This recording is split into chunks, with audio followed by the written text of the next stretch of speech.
This call is now being recorded. Assalamualaikum warahmatullahi wabarakatuh. Saya Nabi Wahab, pelajar tahun 3 semester 2 daripada kumpulan 12 bagi pengkhususan pendidikan Islam. Untuk video kali ini adalah merupakan tugasan kedua bagi kursus asas dalam penyelidikan dengan kod kursus PMK 3143. Jadi untuk pembentakan kali ini saya ditugaskan untuk membentangkan kertas cadangan saya berkenaan dengan kajian yang dilakukan, iaitu bertajuk Amalan Kaedah Didik Hibu Siswa Guru Cemerlang Praktikum dalam Pengajaran dan Pembelajaran Pendidikan Islam. Okey, jadi untuk pembentakan kertas cadangan ia merangkumi 3 bahagian, iaitu bab pertama, bab kedua dan bab ketiga. Okey, yang pertama saya mulakan dengan penjelasan mengenai bab 1 iaitu berkaitan dengan pendahuluan. Jadi untuk bab 1 ni dia merangkumi pengenalan, tujuan, objektif dan persoalan kajian, definisi operasional dan juga rumusan. Okey, pertama kita mulakan dengan pengenalan. Untuk pengenalan, pengaji telah menyentuh secara umum mengenai matlamat pendidikan Islam dan mengaitkannya dengan falsafah pendidikan kebangsaan. Okey, jadi untuk matlamat pendidikan Islam, mata pelajaran pendidikan Islam ini berperanan untuk memberi penekanan kepada kemahiran-kemahiran asas yang perlu dikuasai oleh setiap individu Muslim yang merangkumi aspek akidah, ilmu dan amal.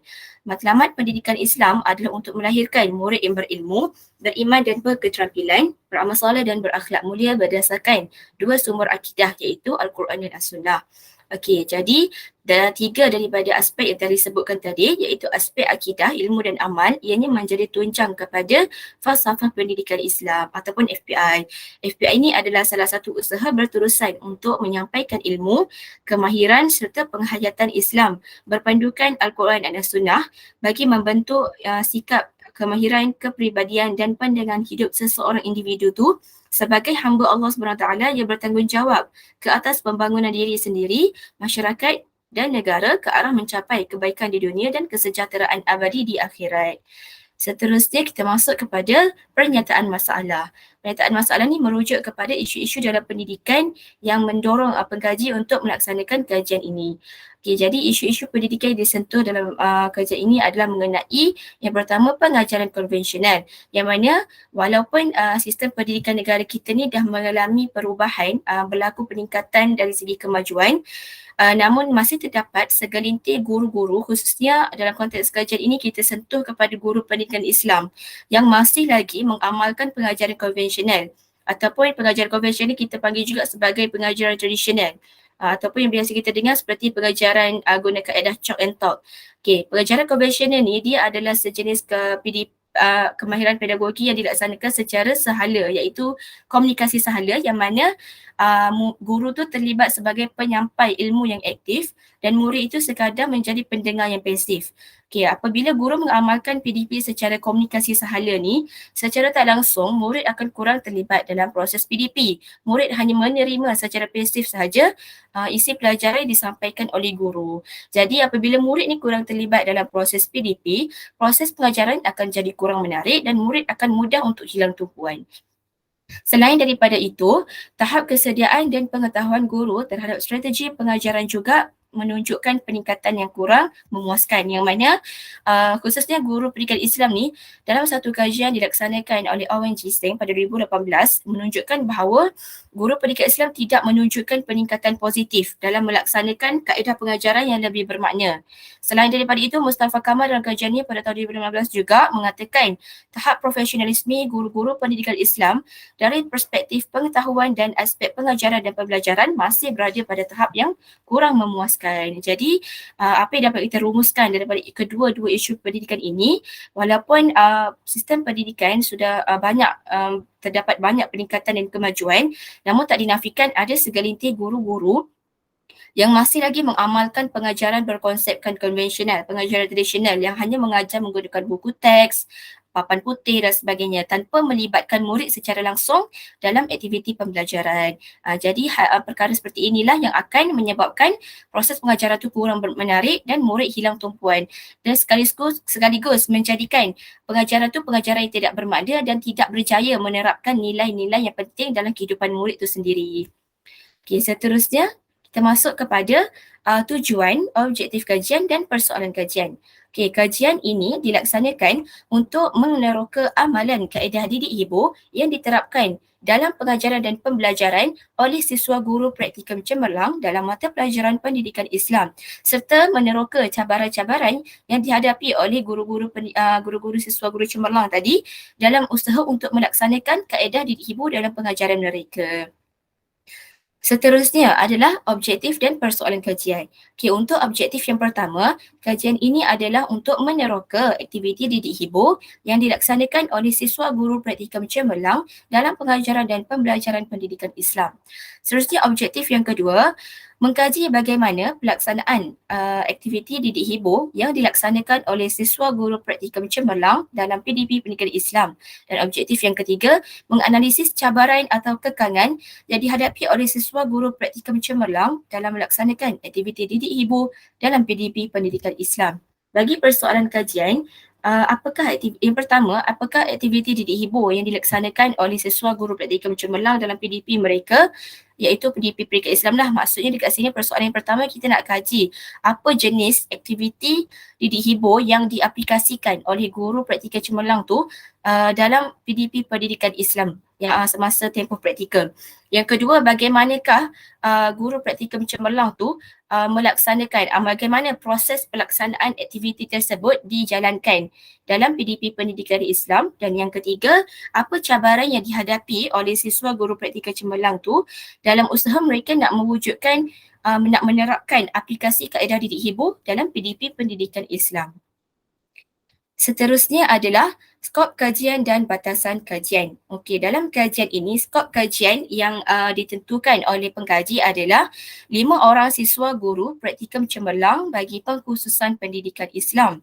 Dan batasan kajian, iaitu perkara yang dikaji adalah mengenai jenis aktiviti didik hibur yang dilaksanakan, bagaimana proses pelaksanaan aktiviti tersebut dalam PDP, dan apakah cabaran yang dihadapi oleh siswa guru cemerlang dalam usaha mereka nak melaksanakan atau menerapkan aktiviti tersebut dalam PDP mereka.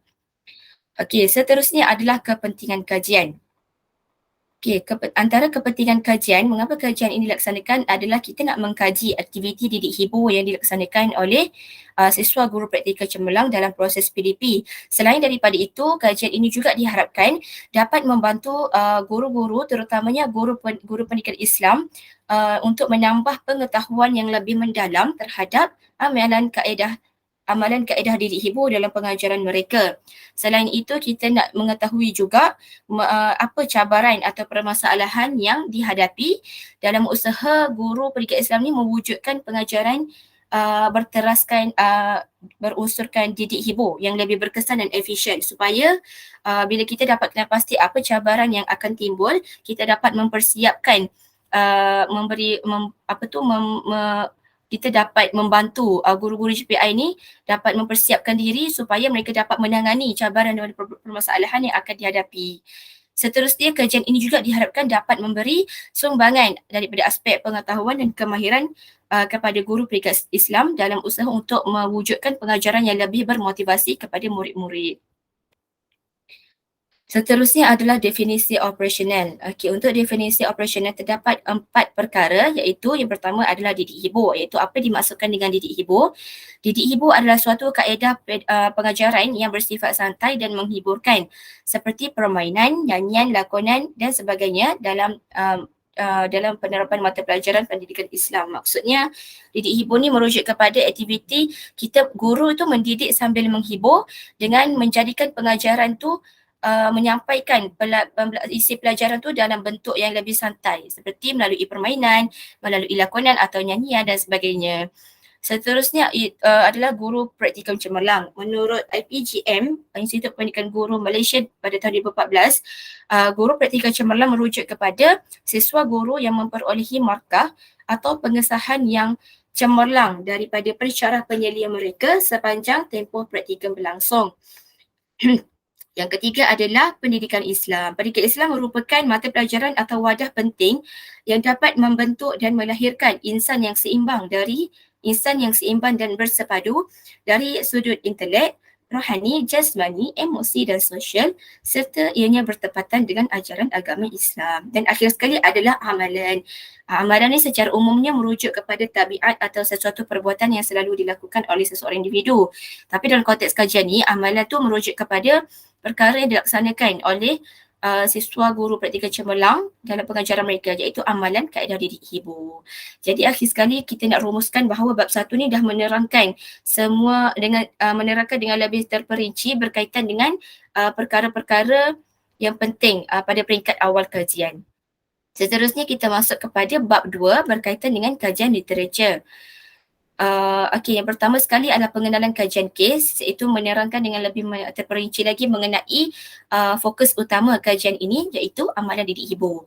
Okay, didik ibu ni adalah kaedah pedagogi abad ke-21 yang bersifat santai dan menghiburkan. Dalam masa yang sama, masih lagi berupaya untuk menerapkan ilmu pengetahuan. Okey, amalan didik ibu ni diperkenalkan oleh Kementerian Pendidikan Malaysia pada tahun 2010 seiring dengan pelaksanaan Kurikulum Standard Sekolah Rendah KSSR. Didik ibu ni merangkumi pelbagai aktiviti yang berunsurkan seni dan santai seperti aktiviti hiburan iaitu nyanyian, permainan, bercerita, lakonan, puisi dan sebagainya. Dan yang paling penting, amalan didik ibu ni dikatakan sebagai kaedah pedagogi PAK 21 kerana ianya bersifat interaktif, yang mana ia melibatkan komunikasi dua hala, ianya melibatkan penglibatan dua pihak iaitu guru dan murid, dan ianya juga lebih berpusatkan murid. Maksudnya murid melalui kaedah didik ibu ni, murid akan lebih banyak melibatkan diri dalam aktiviti pembelajaran.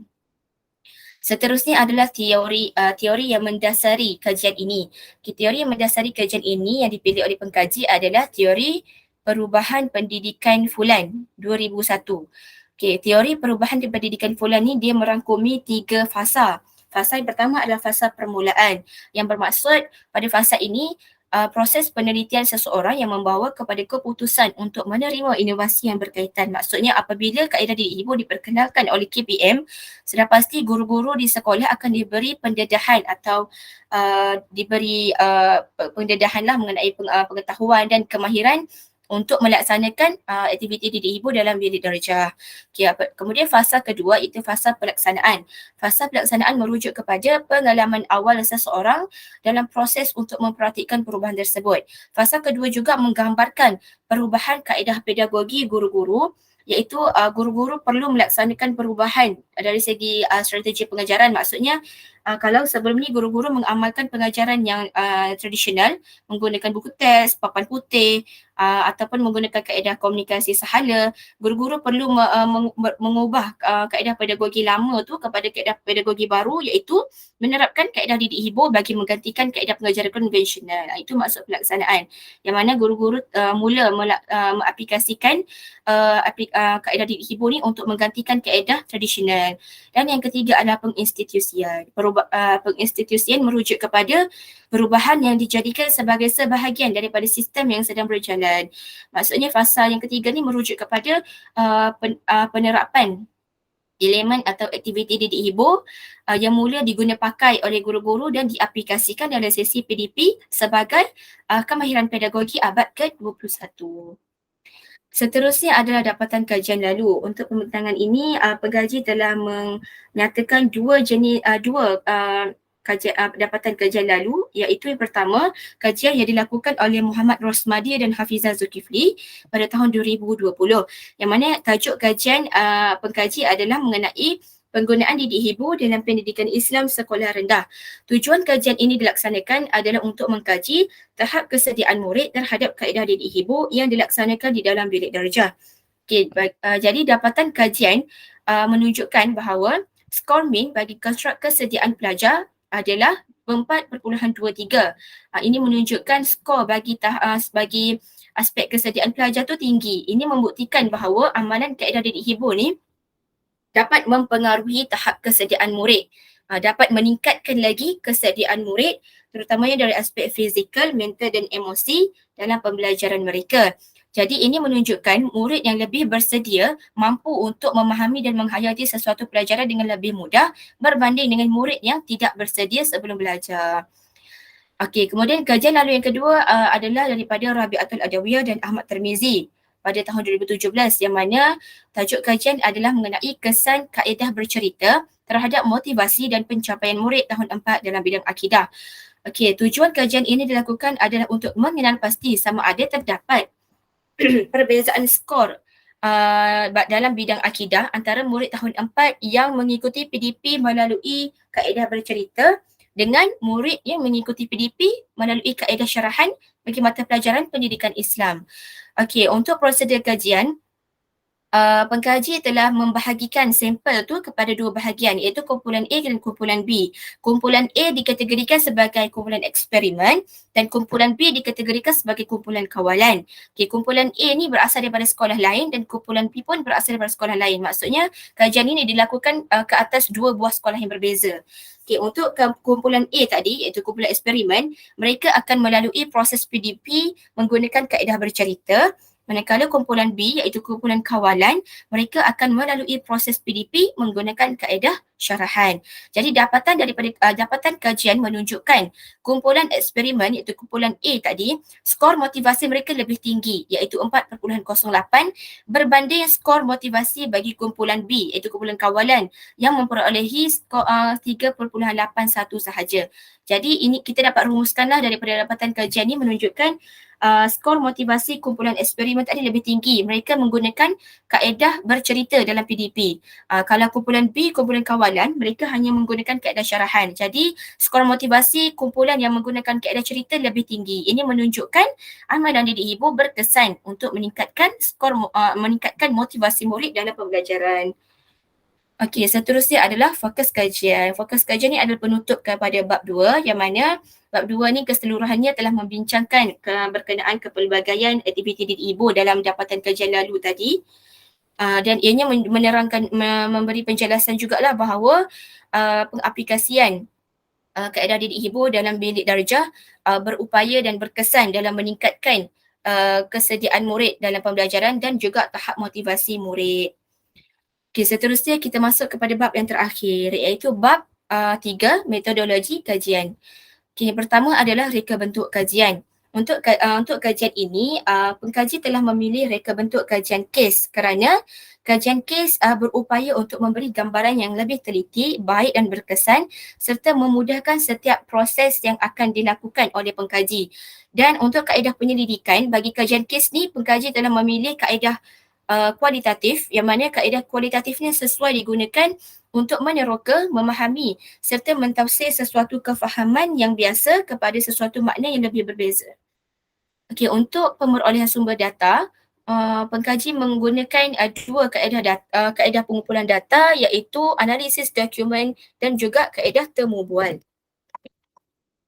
Seterusnya kita masuk kepada persempelan. Okey, untuk kajian ini, persempelan yang digunakan adalah persempelan bertujuan atau kita panggil sebagai purpose sampling. Okey, untuk kajian ini, sampel yang terlibat adalah 5 orang siswa guru cabaran praktikum dari option pendidikan Islam ambilan Jun 2020. Seterusnya adalah instrumen kajian. Instrumen kajian yang diguna pakai dalam kajian ini adalah temu bual. Okey, untuk temu bual, pengkaji akan dikehendaki untuk membina soalan temu bual berbentuk soalan berstruktur.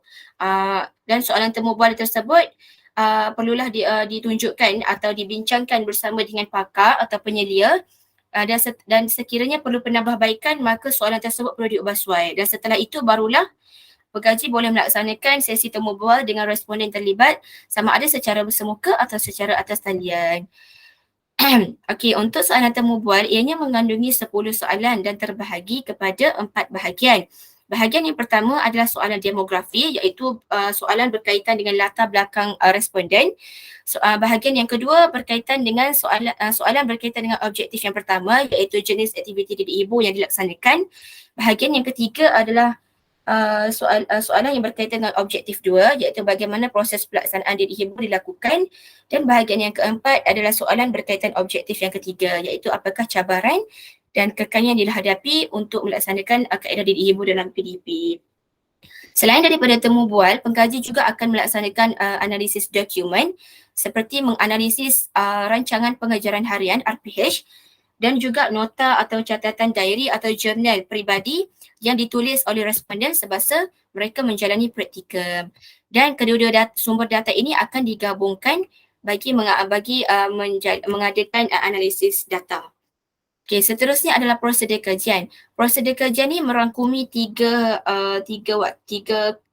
perkara, iaitu sebelum pengumpulan data, semasa pengumpulan data dan selepas pengumpulan data. Okey, sebelum pengumpulan data, pengkaji akan membuat rujukan di pusat sumber atau rujukan buku-buku ilmiah untuk menentukan tajuk kajian. Tajuk kajian ni juga boleh ditentukan berdasarkan pengalaman pengkaji sendiri semasa berpraktikum. Okey, setelah tajuk ditentukan,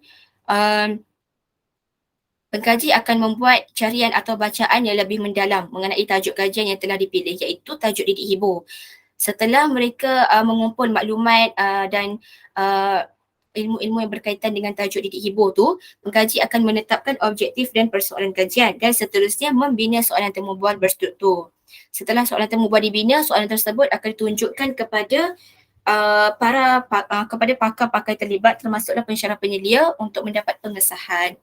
Okey, semasa pengumpulan data pula, jalankan sesi temu bual bersama dengan responden kajian dan sepanjang sesi temu bual dijalankan, pengkaji akan merakam dan merekod butiran bicara temu bual bersama responden selepas mendapat keizinan selepas mendapat persetujuan dan keizinan daripada responden.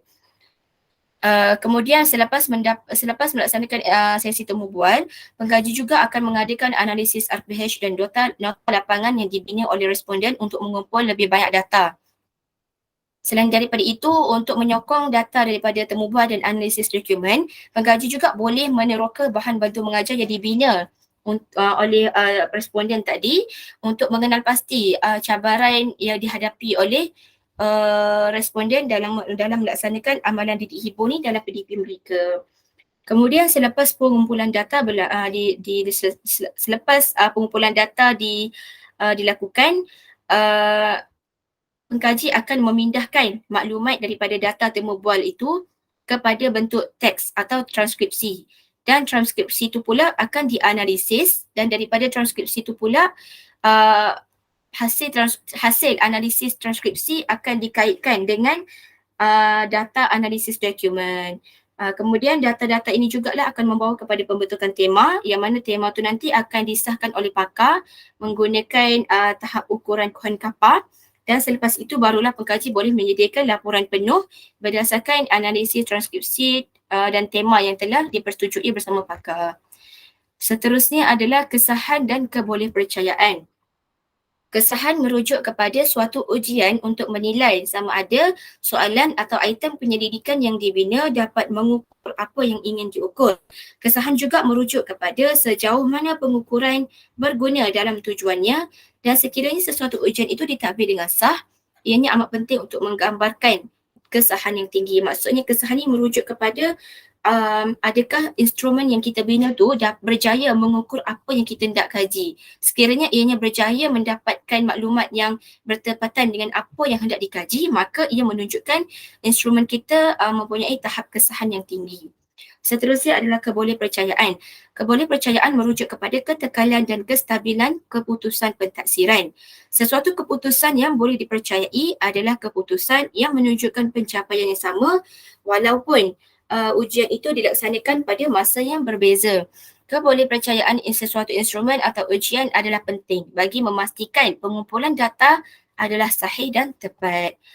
Okay, seterusnya pengumpulan data. Pengumpulan data ni merujuk kepada kaedah pengumpulan data yang mana untuk kajian ini pengkaji telah menggunakan dua kaedah, iaitu kaedah temu bual dan analisis dokumen. Yang mana untuk temu bual pengkaji telah membina soalan berstruktur dan mendapatkan pengesahan daripada pakar. Setelah disahkan oleh pakar, pengkaji akan melaksanakan sesi temu bual bersama responden sama ada secara sebuka atau secara rakaman. Dan sesi temu bual itu akan dirakam berdasarkan persetujuan yang diberikan oleh responden. Kemudian selepas membuat temu bual, pengkaji juga akan membuat analisis dokumen yang mana pengkaji akan menganalisis RPH iaitu rancangan pengajaran harian, nota atau jurnal peribadi yang ditulis oleh responden pada semasa tempoh mereka berpraktikal. Akhir sekali adalah penganalisisan data. Setelah data diperolehi daripada hasil temu bual dan analisis dokumen, data tersebut akan ditranskripkan ke dalam bentuk teks. Kemudian, pengkaji akan menganalisis transkripsi tersebut mengikut susunan soalan. Okey, hasil analisis transkripsi akan membawa kepada pembentukan tema. Okey, sebelum pengkaji boleh menggunakan tema yang dianalisis tersebut, tema tersebut perlulah dibincangkan bersama dengan pakar dan pakar akan mengesahkan tema tersebut dengan menggunakan indikator tahap persetujuan Kohan Kapar. Okey, jadual satu ni menunjukkan indikator tahap persetujuan Kohan Kapar. Maksudnya apabila pengkaji ni dah memindahkan data-data temu bual ke dalam bentuk teks, ke dalam bentuk transkripsi, maka pengkaji akan menganalisis pula transkripsi tersebut. Jadi, analisis transkripsi tersebut akan membawa kepada pembentukan beberapa tema. Dan tema-tema tersebut akan dirujuk kepada pakar seperti pensyarah penyelia dan pakar-pakar yang berjawatan lah, yang berkelayakan untuk mengesahkan tema tersebut. Adakah tema tersebut tepat atau sebaliknya. Jadi, untuk menentukan kesahan tema tersebut, pakar akan merujuk kepada jadual indikator tahap persetujuan Kohan Kapar seperti yang ditunjukkan dalam slide tersebut, yang mana sekiranya tema tersebut mencapai nilai Kohan Kapar lebih daripada 0.90, itu menunjukkan tema tersebut mempunyai tahap kesahan yang sangat tinggi. Tahap kesahan yang sangat tinggi menunjukkan tema itu adalah tepat dan boleh diterima. Dan begitu juga sebaliknya, sekiranya tema tersebut memperolehi nilai yang lebih rendah iaitu kurang daripada 0.30, ianya menunjukkan bahawa nilai tahap kesahan tema tersebut rendah, dan ini menunjukkan bahawa tema tersebut adalah tidak sah dan tidak tepat. Okey, jadi itulah sedikit sebanyak penjelasan mengenai kertas cadangan penyelidikan kajian mengenai amalan didik hibur ya dalam kalangan siswa guru cemerlang praktikum dalam PDP Pendidikan Islam. Sekian, terima kasih.